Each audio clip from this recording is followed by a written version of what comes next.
الحمد لله نحمده ونستعينه ونستغفره ونعوذ بالله من شرور أنفسنا ومن سيئات أعمالنا من يهده الله فلا مضل له ومن يضلله فلا هادي له وأشهد أن لا إله إلا الله وحده لا شريك له وأشهد أن محمدًا عبده ورسوله أما بعد فإن خير الحديث كتاب الله وخير الهدي هدي محمد صلى الله عليه وسلم وشر الأمور محدثاتها وكل محدثة بدعة وكل بدعة ضلالة وكل ضلالة في النار من يطع الله ورسوله فقد رشد واهتدى ومن يعص الله ورسوله فقد ضل وغوى اللهم صل على محمد وعلى آل محمد كما صليت على إبراهيم وعلى آل إبراهيم إنك حميد مجيد اللهم بارك على محمد وعلى آل محمد كما باركت على إبراهيم وعلى آل إبراهيم إنك حميد مجيد رب اشرح لي صدري ويسر لي أمري واحلل عقدة من لساني يفقه قولي رب زدني علما سبحانك لا علم لنا إلا ما علمتنا إنك أنت العليم الحكيم أعوذ بالله السميع العليم من الشيطان الرجيم من همزه ونفخه ونفثه بسم الله الرحمن الرحيم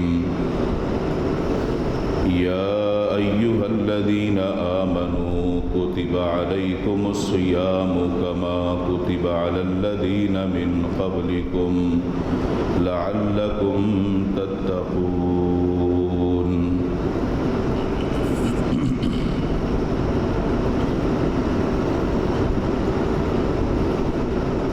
ہر قسم کی حمد و ثنا کبریائی بڑائی اللہ وحدہ لا شریک خالق کائنات مالک ارض و سما کے لیے درود و سلام ہوں امام الانبیاء ہادی رہبر و رہنما احمد مجتبی جناب محمد الرسول اللہ صلی اللہ علیہ وآلہ وسلم کی ذات اقدس پر جن کو اللہ رب العالمین نے اس کائنات کے لیے رحمت للعالمین بنا کر مبعوث فرمایا،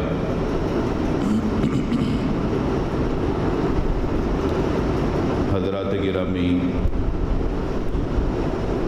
رمضان المبارک کا یہ مقدس اور بابرکت مہینہ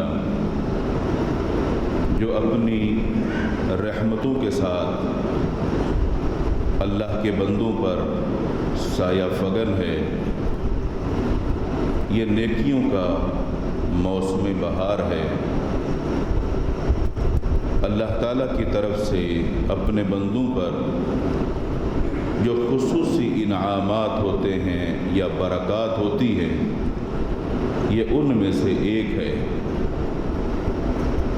اور انتہائی خوش نصیب ہیں وہ لوگ جن کو اللہ تعالیٰ نے ایک مرتبہ پھر یہ ماہ مقدس اس کے روزے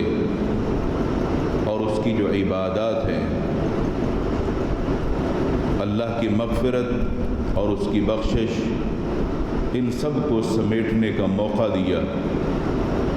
اللہ تعالیٰ کی ان عظیم نعمتوں پر اس کا جتنا بھی شکر ادا کیا جائے وہ کم ہے۔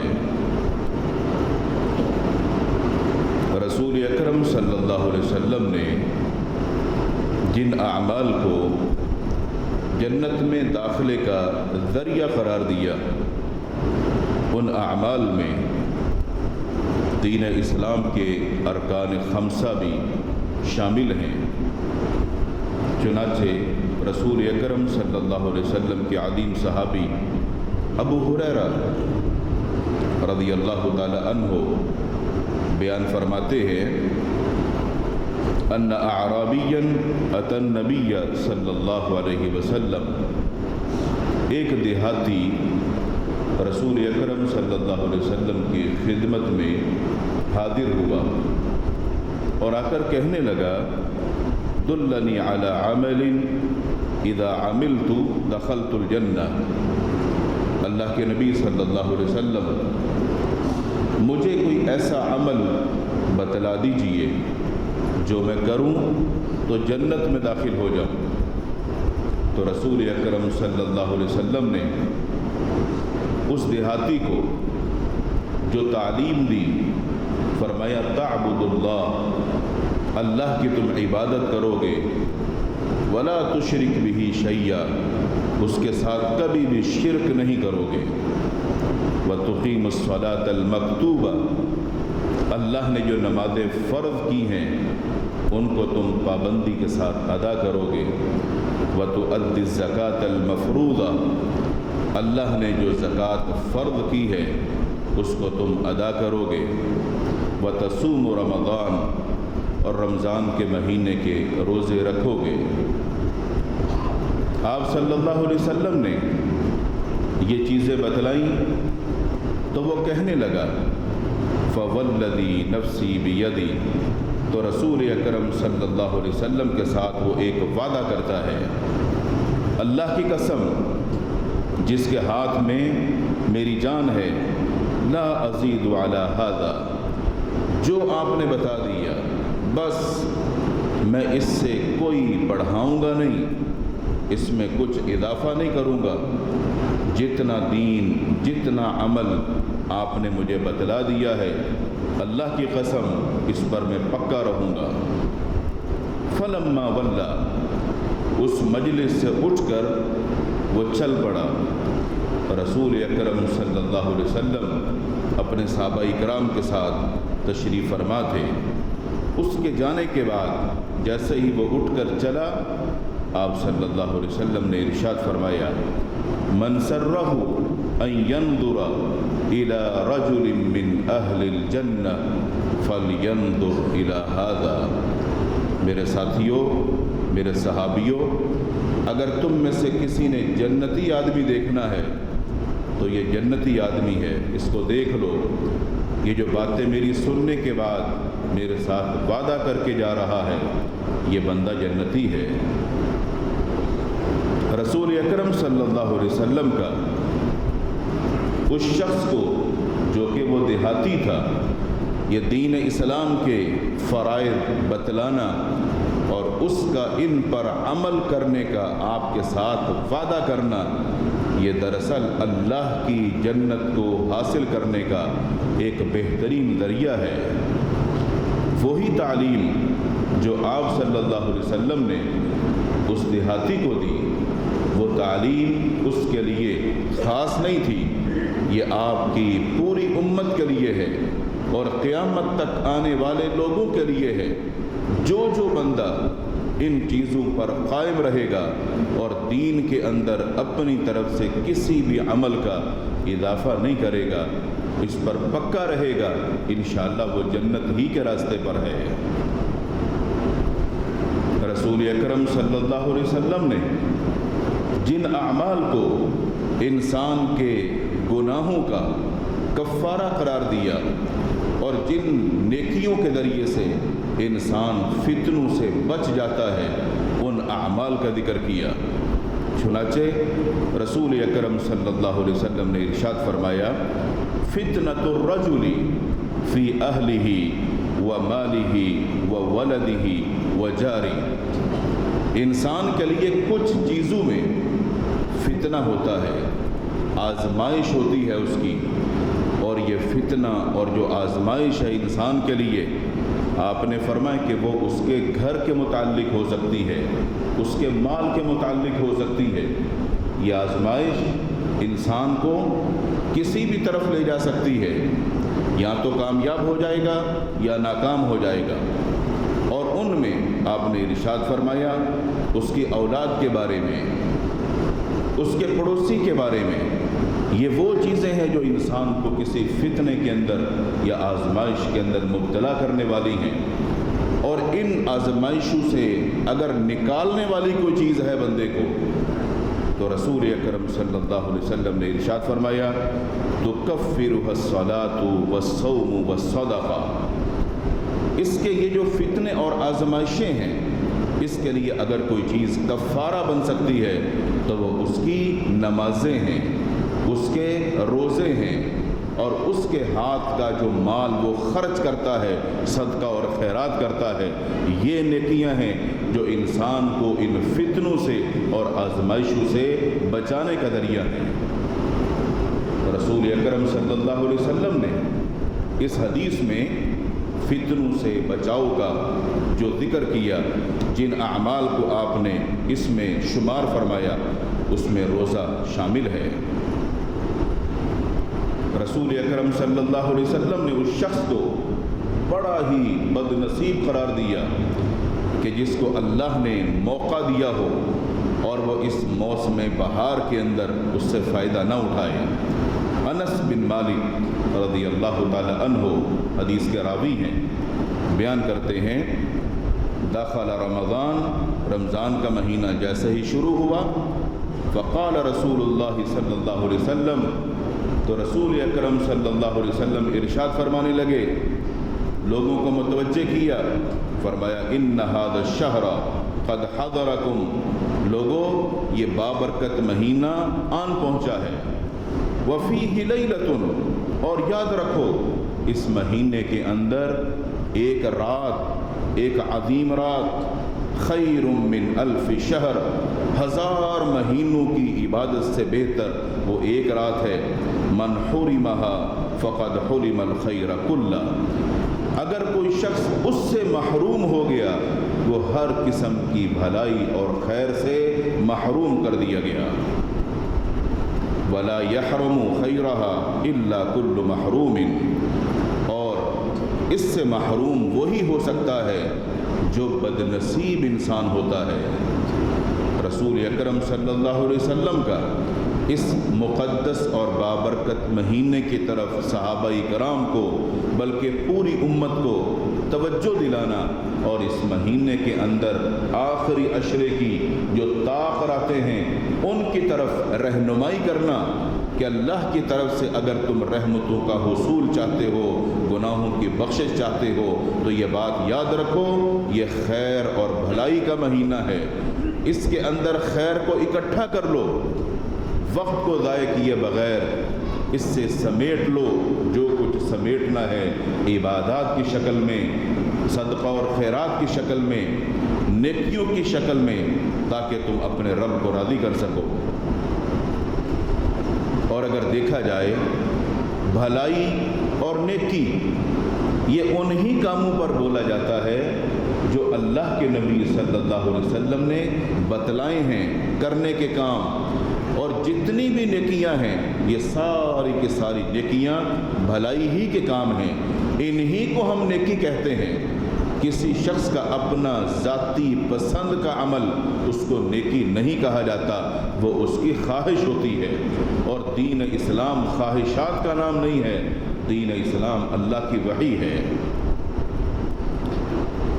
رسول اکرم صلی اللہ علیہ وسلم کے عظیم صحابی کعب بن عجرہ رضی اللہ تعالی عنہ بیان فرماتے ہیں کہ رسول اکرم صلی اللہ علیہ وسلم نے صحابہ کرام سے ایک مرتبہ ارشاد فرمایا کہ ممبر لے کر آؤ، لوگوں نے فوراً آپ کے لیے ممبر پیش کیا۔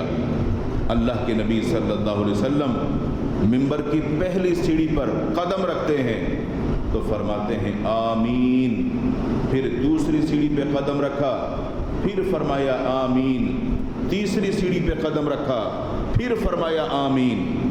اور صحابہ کرام یہ منظر دیکھ رہے ہیں۔ صحابہ کرام نے جب یہ دیکھا تو ان سے رہا نہیں گیا، اللہ کے نبی صلی اللہ علیہ وسلم کا یہ عمل دیکھ کر سوال کرتے ہیں، کیونکہ آپ نے پہلے کبھی ایسا نہیں کیا تھا۔ تو پوچھنے لگے اللہ کے رسول صلی اللہ علیہ وسلم کیا وجہ تھی؟ آپ ممبر کی سیڑھیوں پر قدم رکھ رہے تھے اور آپ آمین فرما رہے تھے۔ آپ نے فرمایا کہ ہاں، جبریل علیہ السلام آئے تھے، میں نے ممبر کے سیڑھی پر جب قدم رکھا تو انہوں نے ایک بات کہی، مجھے وہ بات بڑی اچھی لگی تو میں نے آمین کہہ دیا۔ اور وہ بات یہ تھی، انہوں نے کہا جس کی زندگی میں اس کے والدین زندہ ہوں اور وہ ان کی خدمت نہ کرے، ان سے دعائیں نہ لے، ان کی خدمت کر کے اللہ کو راضی نہ کر لے یا جنت کو حاصل نہ کر لے، وہ بندہ تباہ و برباد ہو جائے۔ مجھے جبریل کی بات بہت اچھی لگی تو میں نے آمین کہہ دیا۔ اور اس کے بعد جب میں نے دوسری سیڑھی پہ قدم رکھا تو پھر جبریل نے ایک بات کہی، مجھے اس کی وہ بات بھی بڑی اچھی لگی، اور تو انہوں نے کہا جو شخص بھی آپ کا نام سنے محمد صلی اللہ علیہ وسلم اور آپ کا نام نامی اسم گرامی سننے کے بعد درود نہ پڑھے، آپ کا نام کیا تھا؟ محمد صلی اللہ علیہ وسلم، یہ نام سن کر صلی اللہ علیہ وسلم نہ کہے، آپ نے فرمایا وہ بھی تباہ و برباد ہو جائے۔ تو جیسے ہی جبریل نے یہ بات کہی تو آپ نے اس پر کیا فرمایا؟ آمین فرمایا۔ تیسری بات جبریل نے کہی اور وہ یہ تھی، جس کی زندگی میں رمضان کا مہینہ آئے اور وہ اس سے اللہ کی رحمتوں کو حاصل نہ کرے، اپنے گناہوں کو نہ بخشوائے، اپنے غلط کاموں اور طریقوں کو چھوڑ نہ دے اور اس کے حاصل کرنے کی کوشش نہ کرے کہ اس میں محنت کر کے وہ اللہ کی جنت کو حاصل کرے، اگر کوئی شخص یہ نہیں کر سکا تو وہ بھی تباہ و برباد ہو جائے، یعنی جس نے ماہ رمضان کو ضائع کر دیا۔ تو فرمایا مجھے جبریل کی بات بڑی اچھی لگی تو میں نے اس پر بھی کہہ دیا آمین۔ یہاں بات قابل غور ہے، یہ باتیں کہنے والا کون تھا؟ تمام فرشتوں کا سردار جبریل علیہ السلام۔ اور یہ بات یاد رہے، آسمانوں کا سردار اپنی مرضی سے آسمان سے زمین پر نہیں اترتا جب تک اللہ رب العالمین ان کو حکم نہیں دیتے اور ان کو بھیجتے نہیں ہیں۔ اللہ نے فرمایا لا یعصون اللہ ما امرہم، فرشتوں کو جو حکم دیا جاتا ہے وہ وہی کرتے ہیں، وہ اللہ کی نافرمانی نہیں کرتے، وہ اپنی مرضی نہیں کرتے۔ جبریل کو بھیجا گیا، وہ یہ پیغام لے کر آئے، تو جبریل کی جو باتیں تھیں ان باتوں پر آمین کس نے کہی؟ کائنات کے سردار امام الانبیاء محمد الرسول اللہ صلی اللہ علیہ وسلم کی آمین ہے۔ تو یہ تین اہم ترین باتیں اس موقع پر بتائی گئیں اور آپ نے ان پر آمین فرمایا۔ تو یہ ماہ مقدس اور ماہ محترم جیسے ہی یہاں داخل ہوا ہے، اللہ کی رحمتوں کو لے کر آیا ہے، اس کی رحمتوں کو سمیٹنے کی ضرورت ہے، اور اس کا طریقہ اور ذریعہ یہ ہے کوئی بھی روزہ چھوڑا نہ جائے، پابندی کے ساتھ روزے رکھے جائیں، ان روزوں کی پوری حفاظت کی جائے، اللہ کی بندگی کی جائے، جی بھر کر قرآن کی تلاوت کی جائے، ہر نیکی کا جو موقع میسر ہو اس کو ضائع نہ کیا جائے، پوری محنت اور کوشش کے ساتھ اس ماہ مقدس کو حاصل کرنے کی کوشش کی جائے۔ یقیناً وہ شخص اس کی جو مراد ہے وہ ضرور پائے گا اور وہ کبھی بھی نامراد نہیں ہوگا۔ رسول اکرم صلی اللہ علیہ وسلم نے ایک موقع پر بے مثال نیکی کا ذکر کیا۔ ابو امامہ رضی اللہ تعالی عنہ بیان کرتے ہیں کہ میں نے اللہ کے نبی صلی اللہ علیہ وسلم کی خدمت میں حاضر ہو کر پوچھا اور سوال کیا کہ اللہ کے نبی صلی اللہ علیہ وسلم مجھے کوئی ایسی نیکی بتائیے، ایسا عمل بتائیے کہ میں مضبوطی کے ساتھ اس کو تھام لوں۔ تھامنے کا مطلب میں اس نیکی کو کروں، میں وہ عمل کروں۔ تو رسول اکرم صلی اللہ علیہ وسلم نے ارشاد فرمایا علیک بالصوم فإنہ لا مثل لہ، اپنے اوپر روزوں کو لازم کر لو، اس لیے کہ عبادات کے اندر روزہ ایک ایسی عبادت ہے جس کی کوئی مثال ہے ہی نہیں، بے مثال نیکی اور بے مثال عبادت ہے۔ اگر تم چاہتے ہو کہ میں ایسی نیکی اس کو اپناؤں اور اس پر پکا رہوں تو پھر روزہ ہی وہ عبادت اور وہ نیکی ہے جس کی کوئی مثال نہیں ہے، جس کی کوئی نظیر نہیں ہے۔ رسول اکرم صلی اللہ علیہ وسلم نے ایک موقع پر روزے کو ڈھال قرار دیا۔ آپ نے ارشاد فرمایا الصیام جنۃ من النار، یہ جو روزہ ہے یہ جہنم سے ڈھال کا کام کرتا ہے، یعنی روزے دار شخص اپنے گناہوں کی وجہ سے، نافرمانیوں کی وجہ سے اگر یہ جہنم کی طرف جانے والا ہوگا تو یہ روزہ اس کے کام آئے گا، اس کے لیے ڈھال بن جائے گا، اور اللہ کے ہاں یہ سفارش کا کام کرے گا، اس بندے کے لیے سفارشی بن جائے گا، اس کو پوری بچانے کی کوشش اور سفارش کرے گا اور اللہ اس کی سفارش کو قبول فرمائے گا۔ رسول اکرم صلی اللہ علیہ وسلم نے ایک حدیث میں ماہ رمضان کے شروع ہوتے ہی کچھ اہم اور خصوصی جو اقدامات ہوتے ہیں جو اللہ کی طرف سے ہوتے ہیں ان کا ذکر کیا۔ ابو ہریرہ رضی اللہ تعالی عنہ بیان کرتے ہیں کہ رسول اکرم صلی اللہ علیہ وسلم نے ارشاد فرمایا اذا كانت اول لیلۃ من رمضان، جیسے ہی رمضان کا مہینہ شروع ہوتا ہے، جیسے ہی اس کا آغاز ہوتا ہے، صفیت الشیاطین و مردۃ الجن، پہلی ہی رات مہینے کے شروع ہوتے ہی دنیا میں جتنے بھی شیاطین ہیں اور سرکش جنات ہیں ان تمام کے تمام شیاطین کو، جنات کو قید کر دیا جاتا ہے، ان کو جکڑ دیا جاتا ہے، ان کو بند کر دیا جاتا ہے۔ پوری زمین پر جہاں جہاں یہ پھیلے ہوئے ہیں ان سب کو قید کر دیا جاتا ہے اور جکڑ دیا جاتا ہے۔ کب؟ جب رمضان کا مہینہ شروع ہوتا ہے۔ یہ 11 مہینے کیا کرتے ہیں؟ یہ 11 مہینے لوگوں کو اللہ کے دین سے، نیکیوں سے، عبادات سے دور کرنے کی کوشش کر رہے ہوتے ہیں، اور انسان ان کے بہکاوے میں آ کر اللہ کے دین سے، عبادات سے، نیکیوں سے دور ہوتا چلا جاتا ہے۔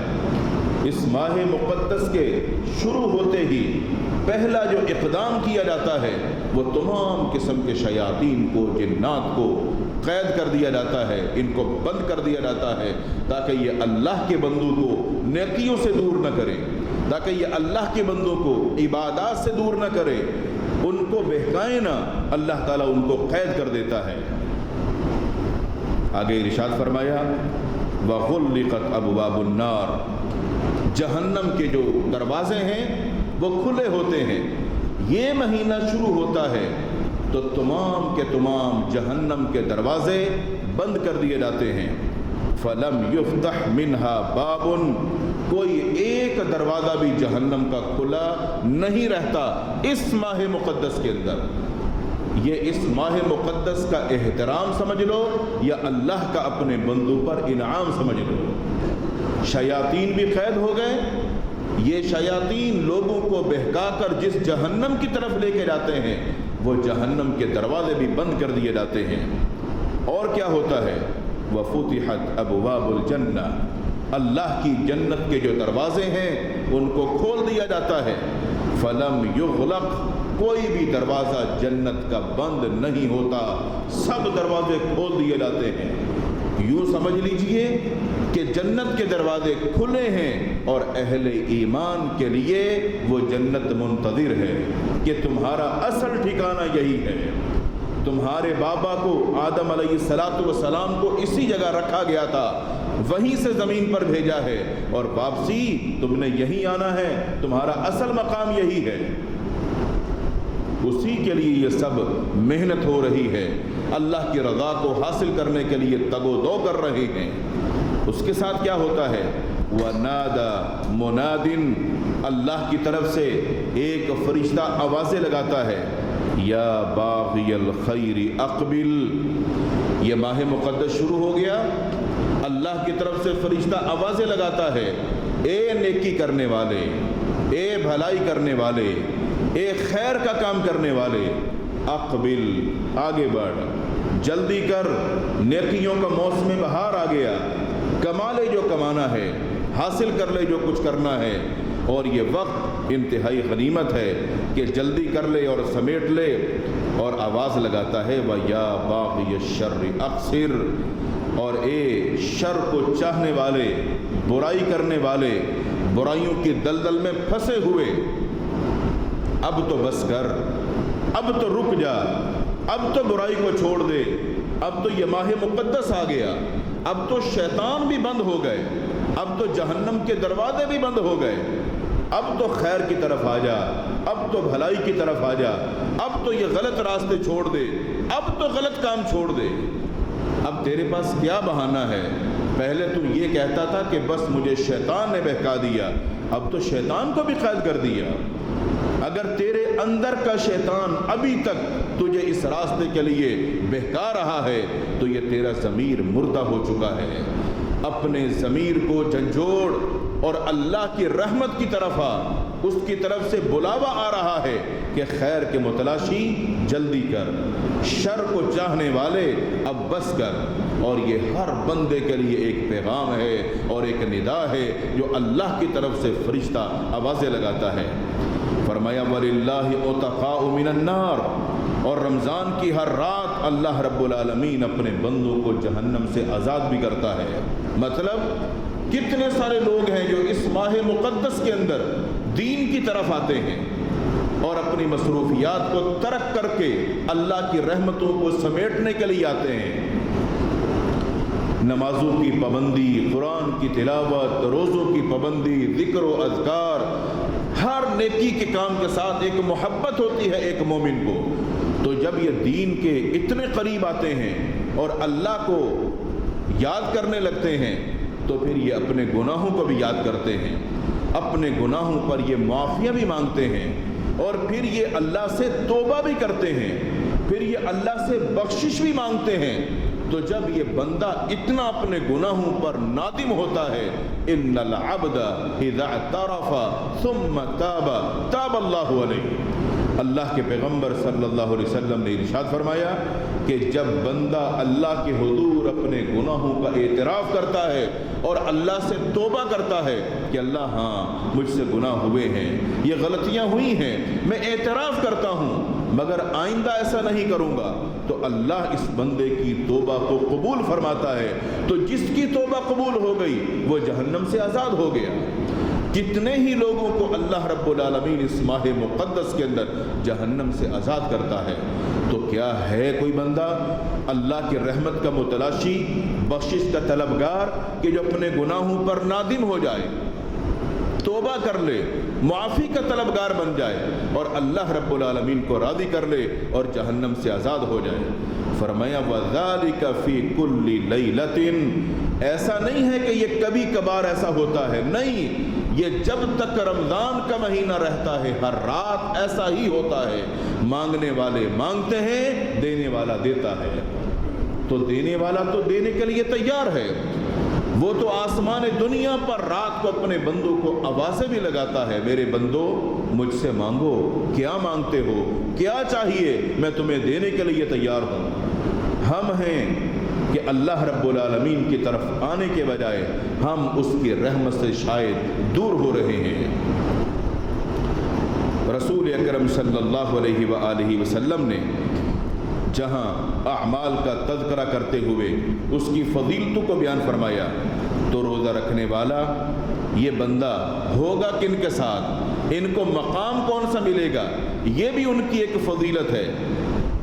عمر بن مرہ جوہنی بیان کرتے ہیں کہ رسول اکرم صلی اللہ علیہ وسلم کی خدمت میں ایک شخص حاضر ہوا اور آ کر کہنے لگا، اللہ کے نبی صلی اللہ علیہ وسلم، اگر میں توحید کی گواہی دوں، یعنی میں کلمہ پڑھ لوں، توحید کی گواہی دوں، اور میں 5 نمازیں بھی پڑھوں، اور میں زکوٰۃ بھی ادا کروں، اور میں رمضان کے روزے بھی رکھوں، تو بتلائیے میرا شمار پھر کن لوگوں میں ہوگا؟ یعنی دین اسلام کی یہ جو بنیادی باتیں ہیں اگر میں ساری مان لوں تو پھر میرا شمار کن لوگوں میں ہوگا؟ تو رسول اکرم صلی اللہ علیہ وسلم نے ارشاد فرمایا، من الصدیقین والشہداء، پھر تم تو ان اعلیٰ مقام پر فائز ہونے والے جو صدیقین اور شہداء ہیں، تم پھر ان کا ساتھ پاؤ گے۔ تو یہ صدیقین اور شہداء کا ساتھ اگر کوئی پانا چاہتا ہے تو اس کو جہاں دیگر عبادات کرنی ہے اس کو رمضان کے روزوں کی بھی پابندی کرنی ہوگی، اور پھر کوئی روزہ چھوڑنا نہیں ہوگا۔ رمضان کے مہینے کا کسی کو مل جانا یہ کوئی معمولی عبادت یا معمولی بات نہیں ہے۔ اس کا اندازہ آپ اس واقعے سے لگا سکتے ہیں کہ رسول اکرم صلی اللہ علیہ وسلم کے عظیم صحابی طلحہ بن عبید اللہ رضی اللہ عنہ بیان کرتے ہیں کہ اللہ کے نبی صلی اللہ علیہ وسلم کے دور نبوت میں 2 آدمی تھے، اور ان میں سے ایک آدمی وہ تھا کہ جو دین کے تمام کاموں کے اندر بڑا پیش ہوتا تھا۔ یہ دونوں ایک ساتھ ہی آپ کی خدمت میں حاضر ہوئے، دین اسلام کی تعلیم کو سیکھا۔ ایک کے اندر جوش، جذبہ، شوق زیادہ تھا، عبادات کے اندر، تمام معاملات کے اندر بڑا پیش آگے۔ ایک وقت ایسا آیا کہ وہ جو ہر کام میں آگے ہوتا تھا وہ شہید ہو گیا، جبکہ جو اس کے مقابلے میں دوسرا تھا وہ تمام معاملات کے اندر اس کے مقابلے میں کچھ کم تھا۔ یعنی ایسا نہیں تھا کہ وہ نافرمان تھا، کوئی بھی صحابی نافرمان نہیں ہوتا۔ ایک بندہ سارے کام آگے بڑھ کے کرتا ہے، دوسرا بندہ اگر اس سے تھوڑا سا پیچھے ہے تو ظاہر سی بات ہے جو آگے ہوگا دوسرا اس سے پیچھے ہی ہوگا، تو یہ اس کے مقابلے میں کچھ کم تھا۔ اور یہ دوسرا والا جو تھا رسول اکرم صلی اللہ علیہ وآلہ وسلم کی تعلیمات اس نے بھی سیکھی ہوئی تھی۔ یہ دوسرا 1 سال بعد میں فوت ہوا۔ طلحہ رضی اللہ تعالی عنہ بیان کرتے ہیں کہ میں نے خواب میں دیکھا یہ دوسرا آدمی اس پہلے آدمی کے مقابلے میں جنت میں پہلے داخل ہو گیا۔ اب یہ بھی اللہ کا کرنا ایسا ہوا، اللہ تعالیٰ جس کو نوازے، جس کو عطا کرے۔ انہوں نے اپنا یہ والا خواب صحابہ کرام کو، دوستوں کو بتایا کہ میں نے ایسے خواب دیکھا ہے۔ سب نے تعجب کیا کہ یہ کیسے ہو سکتا ہے۔ اللہ کے رسول صلی اللہ علیہ وسلم کی خدمت میں طلحہ رضی اللہ تعالی عنہ حاضر ہوئے اور جا کر اپنا خواب آپ صلی اللہ علیہ وسلم کو بتایا اور کہا کہ میں نے ایسے دیکھا۔ تو اللہ کے نبی صلی اللہ علیہ وسلم نے ارشاد فرمایا تم مجھے یہ بتاؤ، جو بندہ 1 سال زندہ رہا اس نے اس 1 سال کے اندر نمازیں پڑھی کہ نہیں پڑھی؟ کہا پڑھی۔ دیگر عبادات کی کہ نہیں کی؟ کہا کی۔ اس نے رمضان کے روزے رکھے کہ نہیں رکھے؟ سال میں 1 دفعہ رمضان آتا ہے کہ نہیں؟ کہا بالکل رکھے۔ تو آپ نے فرمایا پھر تم سوچو تو صحیح ذرا کہ یہ بندہ جس کو یہ اتنی ساری نیکیاں ملی ہیں اور وہ جو پہلے والا بندہ تھا وہ 1 سال پہلے شہید ہوا ہے، اور یہ اتنی ساری نیکیوں کو جو کما سکا اس سے پہلے جو شہید ہونے والا اس کو تو یہ موقع نہیں ملا۔ یہ بندہ جس کو یہ موقع ملا ہے ان نیکیوں کی وجہ سے اس بندے سے پہلے اللہ کی جنت میں داخل ہو گیا۔ اس میں تعجب کرنے کی کیا بات ہے؟ مگر اس میں ہمارے لیے ایک سبق اور نصیحت ضرور ہے کہ ہم سے بہت سارے دوست، احباب، رشتہ دار بچھڑ چکے ہیں۔ پچھلے سال وہ رمضان میں ہمارے ساتھ تھے مگر آج نہیں ہیں، اور یہ مہینہ اگر اللہ نے ہمیں دیا ہے تو جس طرح وہ شخص اتنی ساری نیکیاں کما کر اس شہید سے آگے نکل سکتا ہے تو ہم یہ ایک سال جو ہمیں ملا اور یہ رمضان ملا، یہ عبادات ملی اور یہ لیلۃ القدر اور عظیم راتیں ملی، ہم کتنی ساری نیکیوں کو کما کر کتنے بلند درجات کو حاصل کر سکتے ہیں۔ یہ شوق اور یہ جذبہ ہر بندے کے اندر ہونا چاہیے اور ہر بندے کی پوری کوشش ہونی چاہیے اس ماہ مقدس کے اندر میرا ایک منٹ بھی ضائع نہیں ہونا چاہیے۔ اللہ تعالیٰ سے دعا ہے اللہ تعالیٰ ہم سب کو دین کو سیکھنے، دین کو سمجھنے، اس ماہ مقدس کے تقاضوں کو پورا کرنے، بھرپور محنت اور شوق کے ساتھ، اخلاص کے ساتھ عبادات کرنے کی توفیق عطا فرمائے۔ وآخر دعوانا الحمدللہ رب العالمین۔